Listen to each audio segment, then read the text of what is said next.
నమస్తే మిత్రులారా. రాష్ట్రంలో యూరియా కొరతతోటి రైతన్నలు చాలా ఇబ్బంది పడుతూ ఉన్నారు. ఎస్ఆర్ఎస్పి కెనాల్లో నీళ్లు బారాక కూడా చాలామంది రైతన్నలు అటు వర్షము రాక ఇటు కెనాల్లో నీళ్లు రాక పంట పొలాలు వేసేది ఎట్లా, మేము బతికేది ఎట్లా దేవుడో అనుకుంటూ రైతన్నలు ఆవేదనకు గురి కావడం, కన్నీళ్లు గార్చడం, రాష్ట్రంలో మహిళలకు చేయూత పథకం లేకపోవడం, రాష్ట్రంలో ఎన్నో సమస్యలు చెప్పుకోవాలంటే ఎన్నో సమస్యలు, ఆటో సమస్యలు కావచ్చు, ఎన్నో సమస్యలు ఉన్నా కూడా దాని మీద ఏ నాయకుడు కూడా ప్రెస్ మీట్ పెట్టి మాట్లాడు. కానీ కక్ష రాజకీయాలు కావాలని గోక్కి గెలుక్కొని తన్నించుకునే వ్యవహారాలు చేస్తూ ఉన్నారు. అంటే వీళ్ళు ప్రెస్ మీట్ పెట్టడానికి మీడియా వాళ్ళు సపరేట్గా దాన్ని కవర్ చేసి ట్విట్టర్లా, ఇన్స్టాగ్రామ్లా, యూట్యూబ్లా, సోషల్ మీడియా ప్లాట్ఫామ్ వేదికలో బాగా వైరల్ చేస్తూ ఉన్నారు. కానీ రైతుల సమస్యలు కానీ రాష్ట్ర ప్రజల సమస్య కానీ హైదరాబాద్లో ఉప్పొంగిన నీళ్లకు, భారీగా పడిన నీళ్లకు, వరదల్లో మునిగిపోతున్న హైదరాబాద్ అని ఒక్కడు కూడా సోషల్ మీడియాలో వైరల్ చేయట్లేదు. రాష్ట్రంలో సమస్యలు ఎవ్వడు వైరల్ చేయట్లేదు.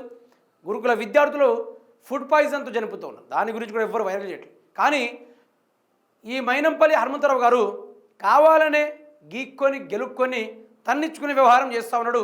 ఎందుకంటే ఆయన మాటలోనే వినే ప్రయత్నం చేద్దాం. నేను చెప్పుడు కానీ ఆయన చెప్పుడు ఇంకా బ్రహ్మాండంగా ఉంటుంది. వినండి ఒకసారి. అరే ముఖ్యమంత్రి జీవితంలో కావరే నువ్వు చెప్తున్నా, మళ్ళీ నువ్వు పోయి భాషలు గడపాలి అమెరికాలో పోయి అని చెప్పి కూడా కేటీఆర్ కు నేను చెప్తా ఉన్నా. పిచ్చి పిచ్చి చేసాలి ఏకు బిడ్డ. నేను ఇలా చెప్తున్నా, మా కార్యకర్తలు ఎవరు ఏమన్నా కూడా బిడ్డ ఫస్ట్ నీ మీద, నీ భావగాన్ని మీద అటాక్ చేస్తాం. అది ఎవరు కూడా కంట్రోల్ చేయలేరు. ఆ విధంగా ఉంటది మా అటాక్ అని చెప్పి కూడా నిన్ను కాషన్ చేస్తా ఉన్నా. నేను వాళ్ళ మీద చిన్న చిన్న వాళ్ళ మీద చేస్తారా? మైనంపల్లి హనుమంతరావు గారు 13 సార్ల సీఎం అయ్యిండు, అయ్యి 2-3 సార్లు ప్రధాని అయ్యిండు, ఆ తర్వాత సెంట్రల్ మినిస్టర్ అయ్యిండు, ఆ తర్వాత రాష్ట్ర రాజకీయాలు మార్చేసిండు. ఇక ఆయనకు నిలబడే శాతం కాక ఏం చేసిండంటే వాళ్ళ కొడుక్కి రాజకీయం అప్పచెప్పి ఆయన రెస్ట్ తీసుకుంటా ఉన్నాడు. అరే కేటీఆర్, నీ జీవితంలో నువ్వు ముఖ్యమంత్రి కాలేవురా, మేము ఈ పిచ్చి కుక్కల మీద, చిన్న చిన్న పోరగాల మీద మేమెందుకు అటాక్ చేస్తాంరా, మేము చేస్తే గిస్తే హరీష్ రావు మీద చేస్తాం అనుకుంటూ చెప్తా ఉన్నాడు. హరీష్ రావు గారు ఉద్యమంలో ఉన్నప్పుడు ఆంధ్ర పెత్తనంతో నడుస్తున్న పోలీసు వాళ్ళకు ఇది ఓపించి ఆయన కాలుతోటి తన్నుతే ఒక్కొక్క లబోదివోని ఒత్తుకున్నారు, గడగడలాడించాడు. ఆయన హయాంలా, ఆయన స్టైల్లా నిజంగా చెప్పాడు, పోయించాడు, ఒక్కొక్కరికి పోయించాడు. అసలుంటిది నీకు సమస్యల మీద మాట్లాడితే రేపు నువ్వు ప్రజలు ఎన్నుకుంటారు, సమస్య మీద కొట్లాడితే నువ్వు తోపు అనుకుని నేను గెలిపిస్తారు. అంతేగాని హరీష్ రావుని కొడతా అది ఘోరంగా ఉంటుందంటే మైనంపల్లిని ఉరికిచ్చి రోడ్ల పంట ఉరికిచ్చి మామూలు కొట్టరు. డబ్బు ఉండొచ్చు, అధికారం ఉండొచ్చు, అహంకారం ఉండొచ్చు, కానీ అంతో కొంత తెలివి కూడా పాడై ఉండాలి. ఆ తెలివి కూడా పాడబడకుంటే మొన్న మీ గూండాల మీద ఎట్లా అటాక్ జరిగిందో దాన్ని మించి అటాక్ జరుగుతుంది. వాడు వీడు అంటే ఈయన ఏం చేసిండో కూడా అది కూడా మీకు చూపించే ప్రయత్నం చేస్తా. ఇప్పుడు ఏమన్నాడు, మేము తోపులం తురుంకాన్లం, మేము అటాక్ చేస్తే హరీష్ రావు మీద అటాక్ చేస్తామన్నాడు కదా. ఒకసారి ఇక నేను నా ముచ్చడి చెప్పొద్దు, కానీ వీళ్ళకు బట్టి విక్రమార్ గారిని కలవడానికి పోయిర్రు మనులు. ఏడ నిలబడ్డారు, సెక్యూరిటీ గార్డులు నిలబడతారు చూశారా. ఆ సెక్యూరిటీ గార్డులకైనా ఒక హోదా ఉంది ఆడ నిలబడడానికి. ఆ హోదానికి కూడా సరిపోయిన వాళ్ళు మెట్లు దిగి ఉన్నారు. గా ముచ్చటిని ఒకసారి ఇక చూడండి, ఒక్కసారి చూసే ప్రయత్నం చేసేయండి. ఇక మామూలుగా ఉండదు మనలతో. ఇక చూడండి, ఇక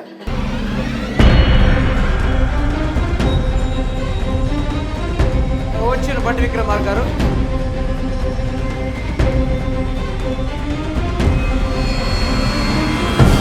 దీనికి డిటిటిటిట్యూ అని మ్యూజిక్లు పెట్టుకోవడానికి ఆడ గంట సేపు నిలబడ్డట బట్టి విక్రమార్క నిలబడడానికి. ఎవరైనా ఒక కార్యకర్త వస్తే అట్లీస్ట్ లోపల పిలిచి కూర్చోబెడతారు. కానీ హనుమంతరావు గారు 13 సార్లు ప్రైమ్ మినిస్టర్ పదవి చేసి, ఆయన ముఖ్యమంత్రిగా చేసి అన్నీ చేసినా కూడా ఆయన బయట నిలబడ్డాడు. ఈరోజు తెరా ఓకాత్ ఎయిరే అంటారు కదా, ఆ విధంగా అయిపోయింది. ఇక్కడ ప్రెస్ మీట్ల ముందు కూర్చొని రూడు ఒక లెక్క, ఒకరిని పోయి గెలవాలంటే అదో లెక్క. నీ కాంగ్రెస్ పార్టీలో నీకే దిక్కు లేదు. నిన్ను గెలవడానికి నేను గంటసేపు బయట నిలబెడితే నువ్వు హరీష్ రావు గారిని ముట్టుకుంటావా? నేను ఈ హరీష్ రావు గారు ఆయన రాష్ట్ర రాజకీయాల్లో ఊపేసిండు ఒకనొక టైంలో. ఆడదాకెందుకు, వాళ్ళిద్దరు బయటికి వెళ్తే రేవంత్ రెడ్డి ఆ ప్రశ్నల్ని తట్టుకోలేక ఆ సవాళ్ళని తట్టుకోలేక దెబ్బకి ఢిల్లీకి పారిపోతూ ఉంటాడు అప్పుడప్పుడు. అలాంటిది ఈరోజు నేను అది చేస్తా ఇది చేస్తా అంటే అసలు నువ్వు ఎవరు పోయి నాకు అర్థం కావట్లేదు. నీకేం క్యాడర్ ఉంది మాట్లాడడానికి? రాష్ట్ర ప్రజల గురించి మాట్లాడు, రాష్ట్ర సమస్యల గురించి మాట్లాడు. కాళేశ్వరం నీళ్ళ జలాలు దోసుకుంటున్నాను బనకచెర్లకు అలా న్యాయం జరిగేటట్టు ముఖ్యమంత్రి రేవంత్ రెడ్డి చేస్తా ఉంటే నేను హరీష్ రావు మీద దాడి చేస్తావా? హరీష్ రావు మీద దాడి చేస్తావా? అంత దమ్ముందా నీకు? అలా కార్యకర్తలు ఏం చేస్తారో తెలుసా?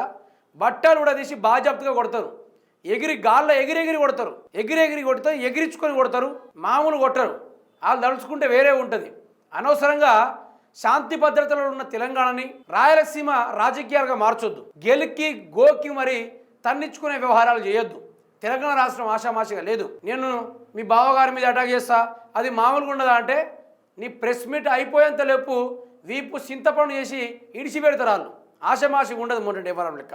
నువ్వు జస్ట్ బీఆర్ఎస్ కార్యకర్తల మీద దాడి చేయించే ప్రయత్నం చేస్తేనే మీ వాళ్ళు 15 రోజులు లేవకుండా చిత్తుగా కొట్టారు. అట్లాంటిది హరీష్ రావు మీద దాడి అంటే ఒక్కసారి నువ్వు కలగడుకోవడానికి కూడా భయపడాలి, దడుచుకోవాలి.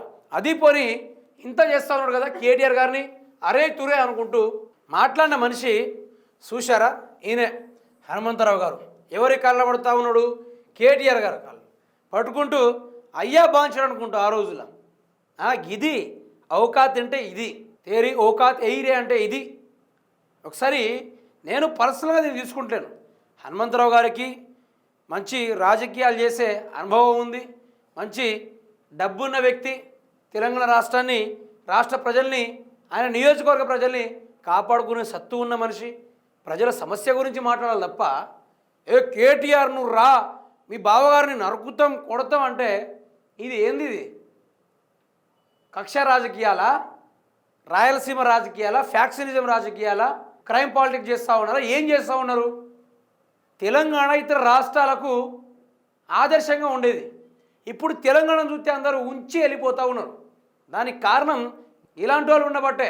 అందుకనే నేను ఏమంటున్నా అంటే మనం ఎవరి కాళ్ళు పట్టుకున్నాం, ఎవరి కాళ్ళ దగ్గర నుంచి వచ్చినాం, ఇవన్నీ ఒకసారి ఆలోచించుకోవాలి. ఇంకా మాట్లాడే ముందు ఇట్లా మాట్లాడితే నాకు పదవులు వస్తేమో ప్రజలు కూడా దేకరు. నేను చెప్తున్నా కదా, ప్రజలు కూడా దేకరు, ప్రజలు కూడా దగ్గర రానియరు, ఉరికి చురుకొచ్చి కొడతారు. ఎందుకు అనవసరమైన లేనిపోని గెలుక్కోవడం గోక్కోవడం ఏంది? తెలంగాణ రాజకీయాల్లో ఇంత దారుణంగా జరిగిపోతూ ఉంది. అసలు మాటలతోటే కొట్లాటలు, మాటలకే విచిత్రమైపోయింది. అంత దారుణమైన పరిస్థితి ఈరోజు తెలంగాణ రాష్ట్రంలో ఈ యొక్క కాంగ్రెస్ పార్టీ హయాంలో ఈ బాగా రెచ్చిపోతుందంటే హనుమంతరావు గారు మాత్రమే. కానీ రాబోయే రోజుల్లో ఈయనకేదో అయ్యేటట్టే అనిపిస్తుంది నాకైతే.